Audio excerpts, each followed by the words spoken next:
Sudah dipukal baung di lembah, sayangnya telah terlepas jala. Madah diungkap dan dipersembah. Dengan bismillah, kita bermula. Assalamualaikum dan salam sejahtera. Dalam video ini, kami akan berkongsi dan membincangkan tentang isu persempadanan yang berlaku di Malaysia dengan lebih jelas, ringkas dan mudah difahami.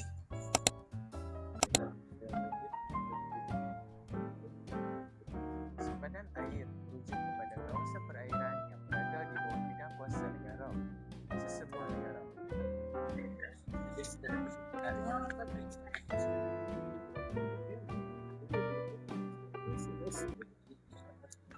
Hey, korang tengah bincang pasal apa ni? Kami tengah bincang tentang isu persempadanan di Malaysia. Oh, best ni, nak juga boleh? Boleh. Kami tengah berbincang tentang isu persempadanan yang berlaku di Malaysia, iaitu udara, air dan darat. Oh. Isu persempadanan untuk air ni saya kurang faham tau sebenarnya. Boleh tak salah seorang daripada korang, tak kisahlah Iskandar ke Zaim ke, terangkan tentang isu air ni? Sebab saya kurang faham. Okey, boleh. Kami akan cuba untuk terangkan, dan apa yang kami faham kami akan cuba sampaikan supaya Natasha juga faham apa yang kami pelajari. Penetapan sempadan ini adalah berdasarkan Konvensyen Undang-Undang Laut, Pertubuhan Bangsa-Bangsa Bersatu 1982, atau lebih dikenali sebagai UNICLOS. Di bawah UNICLOS ini, sesebuah negara boleh dituntut, iaitu laut wilayah sejauh 12 batu nautika kalau tak silap saya, dan zon ekonomi eksklusif atau EEZ sejauh 200 batu nautika. Masalah ini mula timbul bila kawasan EEZ ni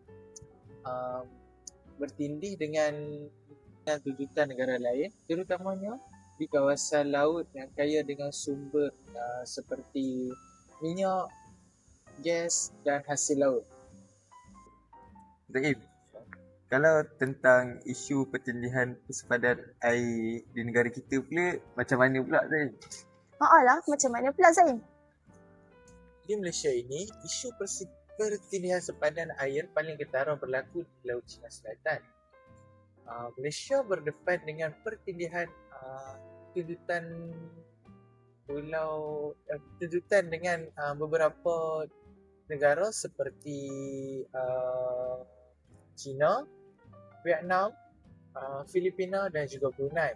Sebagai contoh, China menggunakan konsep Nine Dash Line yang bertindih dengan kawasan EEZ Malaysia, terutamanya di perairan Sabah dan Sarawak. Keadaan ini menyebabkan berlakunya beberapa insiden seperti kehadiran kapal pengawal pantai dan kapal penyelidikan asing di perairan Malaysia. Walaupun tak berlaku peperangan, perkara ini juga tetap mencabar kedaulatan negara kita. Awak semua nak tahu tak tentang implikasi yang berlaku ni di negara kita? Boleh saja. Isu pertindihan sempadan air ini memberi kesan besar kepada Malaysia dari segi keselamatan kehadiran kapal asing yang juga boleh menimbulkan ketegangan dan memerlukan pemantauan berterusan oleh pihak berkuasa seperti PLDM dan APMM. Dari segi ekonomi pula, konflik ini boleh menjejaskan aktiviti penerokaan minyak dan gas serta sektor perikanan. Nelayan tempatan juga berdepan risiko keselamatan semasa turun ke laut. Selain dari sudut diplomatik, Malaysia perlu bijak mengimbangi kepentingan negara dengan hubungan baik bersama negara lain. Sebab itu, Malaysia lebih memilih pendekatan diplomasi dan rundingan secara aman berlandaskan undang-undang antarabangsa. Jadi apa yang saya boleh rumuskan tentang isu pertindihan sempadan air yang awak cakap ni, walaupun ia tidak melibatkan senjata, tapi ia tetap memberi kesan yang besar terhadap negara kita. Ia bukan sekadar memberi impak yang baik, tapi juga memberi impak-impak negatif seperti boleh menjejaskan ekonomi negara kita mengancam keselamatan negara kita dan berbagai-bagai lagi. Jadi negara kita melakukan pelbagai penyelesaian, antaranya melalui hubungan diplomasi, kerjasama serantau dan juga pematuhan undang-undang. Hal ini kerana untuk memastikan perairan air di negara kita sentiasa berada ke dalam aman dan damai. Jadi tadi Zaim dah terangkan tentang isu sempadan air. Tasha dengan Zaim nak tahu tak tentang isu ruang udara di negara kita? Ruang udara? Ruang udara. Tak silap ruang udara ni tentang lapangan terbang, pesawat-pesawat tu semua kan? Apa yang Tasha cakap ada betulnya, tapi apa yang saya boleh cakap tentang isu ruang negara ni, dia meluas sebenarnya. Meluas. Boleh terangkan secara lebih mendalam tak pasal udara ni? Boleh. Ruang udara ni merupakan kawasan di atas wilayah sesebuah negara yang berada di bawah kedaulatannya. Maksudnya di bawah yang memerintah.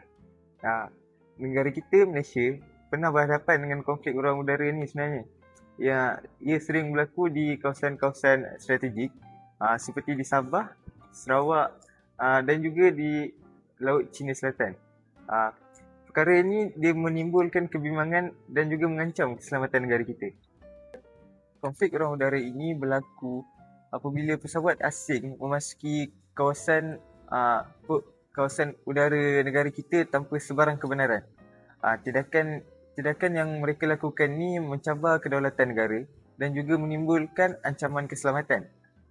Isu ini juga sebenarnya berkait rapat dengan hubungan politik dan antarabangsa, disebabkan kawasan udara yang mereka lalu merupakan kawasan-kawasan yang mempunyai kepentingan strategik sebenarnya. Sebagai contoh isu ruang udara yang berlaku di negara kita ni, pada tahun 2021 pernah beberapa buah pesawat Cina memasuki ruang udara Malaysia yang berhampiran dengan Sabah tanpa sebarang kebenaran. Insiden ni dia memaksa tentera udara di Raja Malaysia untuk melakukan tindakan pencegahan dan pemantauan. Apabila mereka melakukan tindakan tersebut, dia memerlukan kos. So dia secara tidak langsung merugikan negara kita. Jadi apa yang kita tahu, apa yang kita dapat sebenarnya, insiden ruang udara ni merupakan isu sebenar dan dia juga berisiko terhadap keselamatan negara kita kalau kita tidak cegah dengan lebih awal. Jadi Tasha dengan Zaim ni faham ke tak tentang isu ruang udara yang saya cuba sampaikan ni? Faham. Tapi implikasi dia pula macam mana?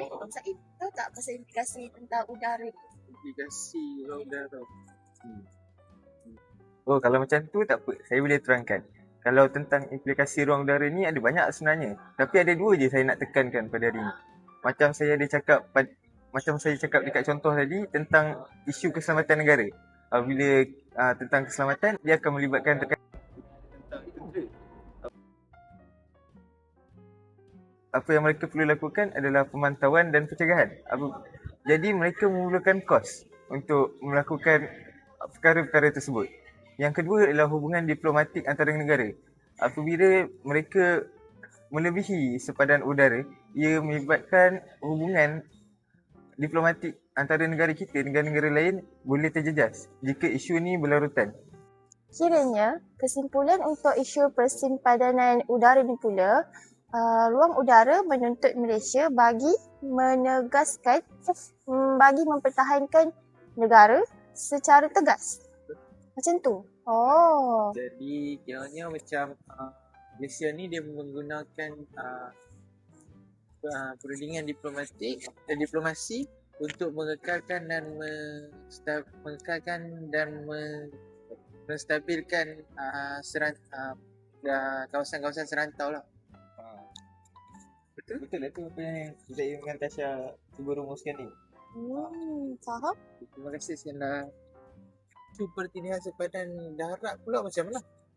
Untuk darat, saya nak terangkan boleh? Boleh. Okey, untuk darat, saya nak kaitkan tentang isu limbah. Sebab saya dah buat kajian tentang isu limbah ni. Okey, bila kita sebut tentang konflik darat, orang selalu fikir perang, senjata, tapi sebenarnya tak semestinya macam tu tau. Awak berdua nak tahu tak? Sebenarnya ada konflik yang berlaku senyap-senyap. Contohnya paling dekat dengan Malaysia ialah isu Limbang. Limbang ni dekat Sarawak, betul tak? Betul. Sekarang Limbang ni sekarang ni memang dekat bawah pentadbiran Malaysia. Tapi dari segi sejarah, Brunei pernah anggap Limbang tu sebahagian daripada wilayah mereka. Dari situ datanglah pertikaian antara Malaysia dan Brunei. Yang menariknya, isu ini tak pernah sampai ke tahap peperangan pun. Tak ada sebarang pertumpahan darah berlaku pun dalam isu ini. Malaysia urus kawasan itu macam biasa. Kehidupan penduduk pun berjalan secara normal. Itulah bezanya Malaysia mentadbir Limbang ni secara nyata, tetapi Brunei dulu masih ada tuntutan dari sudut undang-undang. Kiranya saya ringkaskan kat sini, Brunei ni masih lagi nak Limbang pada zaman dulu lah. Okey. Jadi dari segi implikasi pula, Malaysia kena pastikan kawasan sepadan daratan ni kekal aman dan tak timbul ketegangan dalam Brunei dan Malaysia.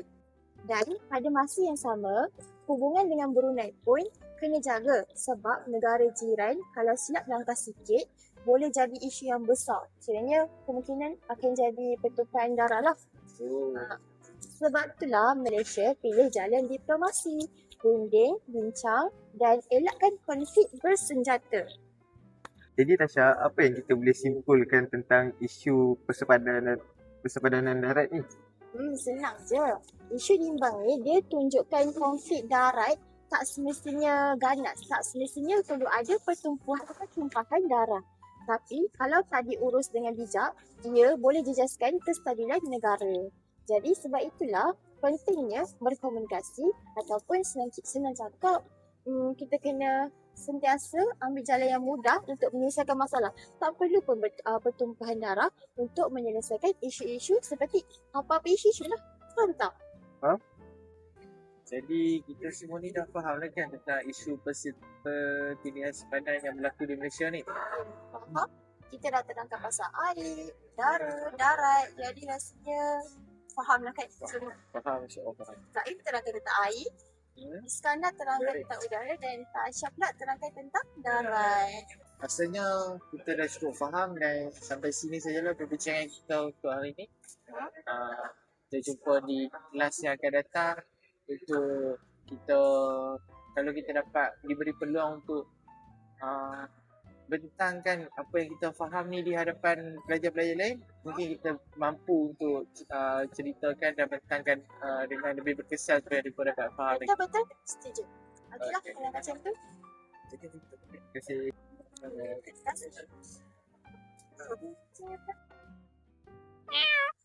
Akhir kata, semoga video ini dapat memberi manfaat kepada semua yang menonton. Terima kasih sudah menonton sampai habis. Bye!